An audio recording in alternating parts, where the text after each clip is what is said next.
Karena dengan adanya aroma wangi, maka itu akan menyentuh pusat stamina roh kita, dan stamina juga meningkat melalui wangi-wangian.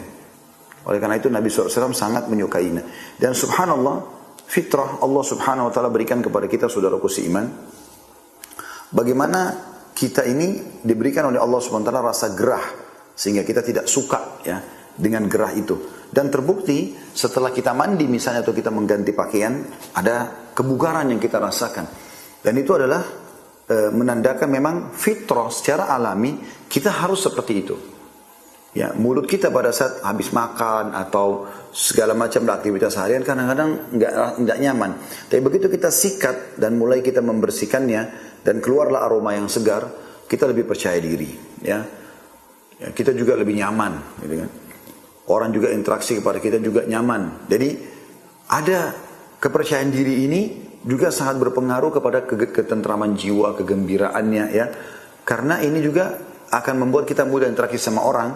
Secara otomatis ini teman-teman sangat berpengaruh juga dengan masalah kegembiraan itu bisa menambah stamina. Terbukti orang-orang sakit dianjurkan agar mereka selalu disampaikan berita gembira kepadanya. Bahkan dokter-dokter pun walaupun penyakit kronis biasanya kalau ditanya apakah saya bisa sembuh, umumnya mereka malah memberikan kalimat-kalimat motivasi, tentu saja Anda bisa. Seperti itulah. Ibnu Qayyim mengatakan wangian memiliki khasiat bahwa para malaikat sangat menyukainya, sementara syaitan-syaitan amat membencinya. Bau wangi adalah makanan ruh, sementara ruh itu sendiri adalah pusat stamina. Maka stamina juga meningkat melalui wewangian. Perhatikan ini yang menyebabkan kita bahas Jadi salah satu penyebabnya adalah karena dengan adanya aroma wangi, maka itu akan menyentuh pusat stamina roh kita, dan stamina juga meningkat melalui wangi-wangian. Oleh karena itu Nabi SAW sangat menyukainya. Dan subhanallah, fitrah Allah subhanahu wa ta'ala berikan kepada kita, saudaraku seiman, bagaimana kita ini diberikan oleh Allah subhanahu wa ta'ala rasa gerah, sehingga kita tidak suka dengan gerah itu. Dan terbukti setelah kita mandi misalnya atau kita mengganti pakaian, ada kebugaran yang kita rasakan.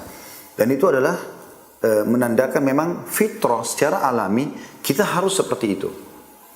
Mulut kita pada saat habis makan atau segala macam aktivitas harian kadang-kadang enggak nyaman. Tapi begitu kita sikat dan mulai kita membersihkannya dan keluarlah aroma yang segar, kita lebih percaya diri. Kita juga lebih nyaman, gitu kan. Orang juga interaksi kepada kita juga nyaman. Jadi ada kepercayaan diri ini juga sangat berpengaruh kepada ketentraman jiwa, kegembiraannya Karena ini juga akan membuat kita mudah interaksi sama orang. Secara otomatis ini teman-teman sangat berpengaruh juga dengan masalah kegembiraan itu bisa menambah stamina. Terbukti orang-orang sakit dianjurkan agar mereka selalu disampaikan berita gembira kepadanya. Bahkan dokter-dokter pun walaupun penyakit kronis biasanya kalau ditanya apakah saya bisa sembuh, umumnya mereka malah memberikan kalimat-kalimat motivasi, tentu saja Anda bisa. Seperti itulah.